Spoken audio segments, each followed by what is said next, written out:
Oh boy, it's hot in here.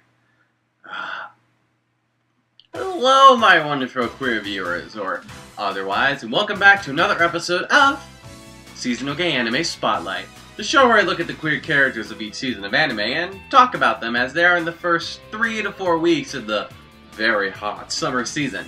Yada yada introductions, let's get into it. And let's begin with our still new segment, Rewind the Gay. The part of the show where if an anime that features a queer character gets another season, I recap those previous seasons that feature the queer characters and speculate what might happen in this new season. Like Felis from the second season of Re:Zero. In the previous season, Felis is the head knight of Kulesh, one of the candidates of the royal election.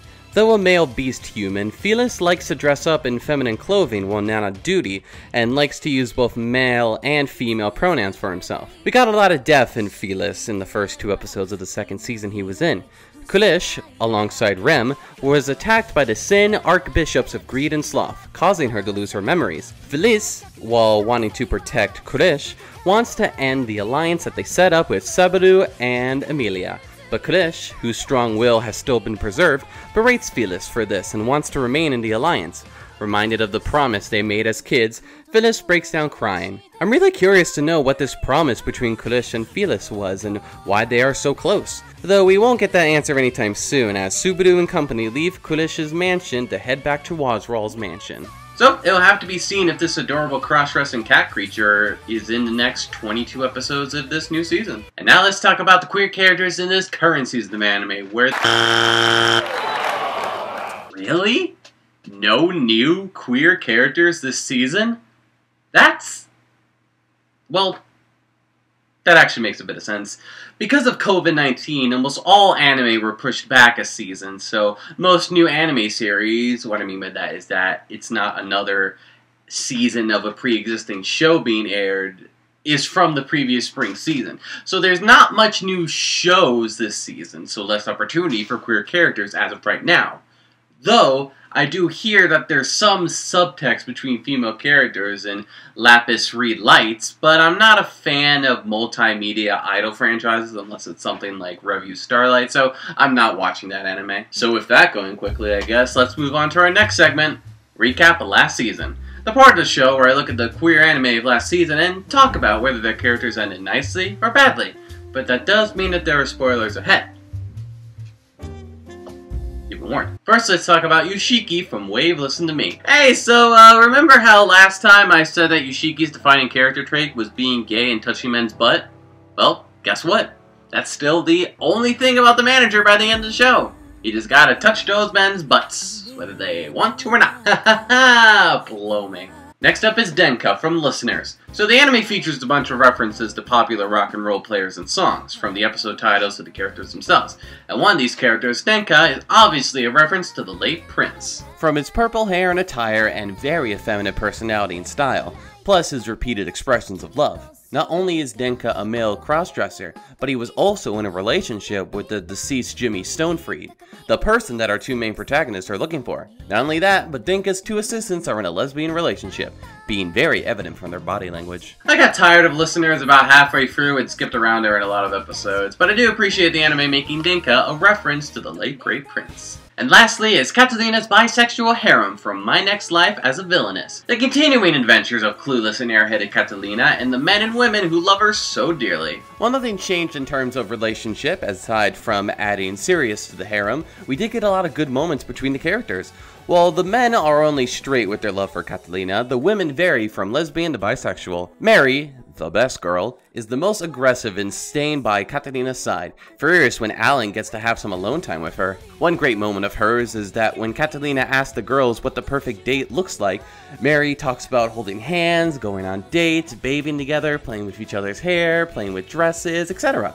Much to the confusion of Catalina, Mary's saying that why does the date have to be with a boy? There's also a great episode where Mary and Maria are forced to watch the others trapped in a magical book, and the desires that each people have that pertains to Catalina. But Mary wants Catalina for herself, so she can't see the others' desires come true. Sophia got a lot of development, as we learned that she was also reincarnated into the Sotome game world. In the original world, she was Catalina's best friend, as even the 2 in the real world had some Yuri subtext going on.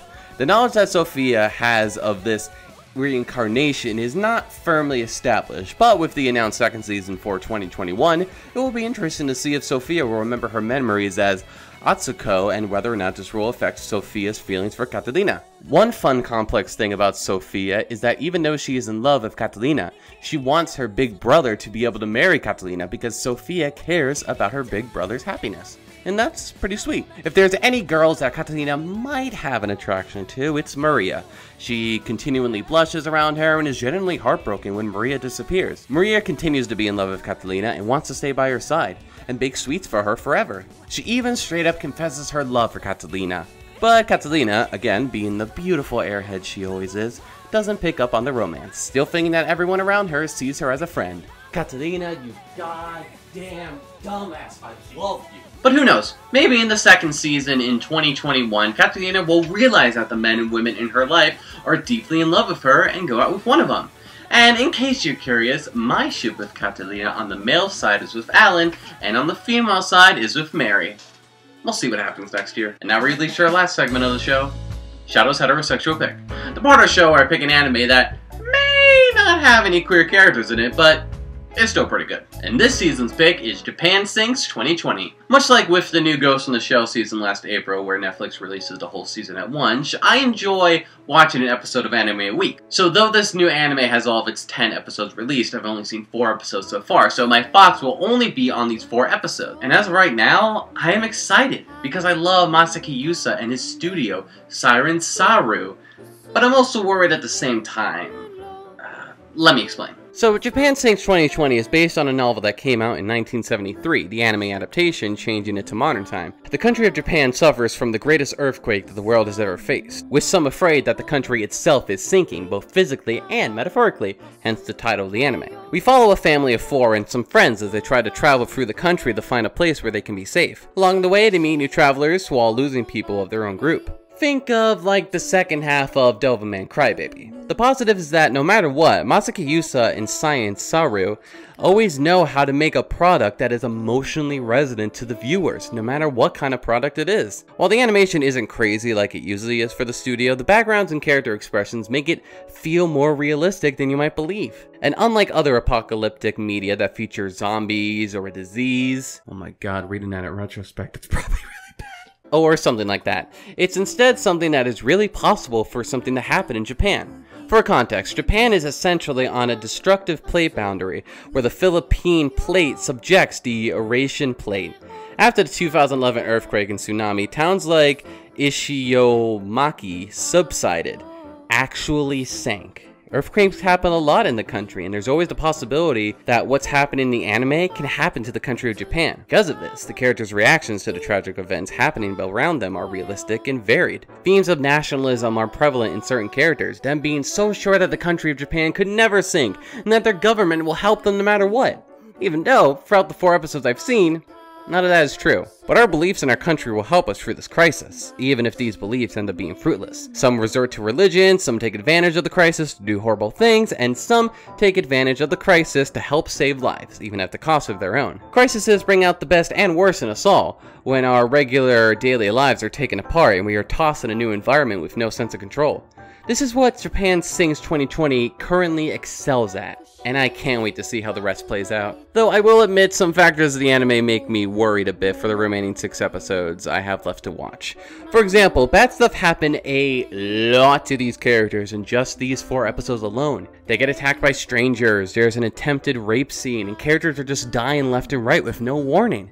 I'm afraid that the anime might rely a bit too much on shock value to show the devastation of the situation. Maybe by the end of the anime everything will mean something, but I would like for these characters that I'm supposed to grow attached to and wish to survive not to die suddenly without any relevance, because otherwise, what's the point? Plus the fact that each of the 4 episodes contain so much stuff happening, so much for this group to experience, that they don't give time to let these events sink in. When the character dies, we don't see the group grieve, we don't see them mourn, they just keep moving on, with the effects of the death still in them, but past the point where we see their reactions. They're just too optimistic at times. 1 or 2 annoying characters also don't help, despite their realistic reactions. Again, Japan Sings 2020 is a new anime that I am very intrigued about, but also worried with the problems that I have with it in its first 4 episodes. I guess I'll have to wait to see how I feel about it when I finish it in 6 weeks. So, that's the end of the episode. Hope you guys enjoyed it. If you did, like and comment on anything you want to say. Don't forget to subscribe if you want to see more. Check you later. It's too hot in this room!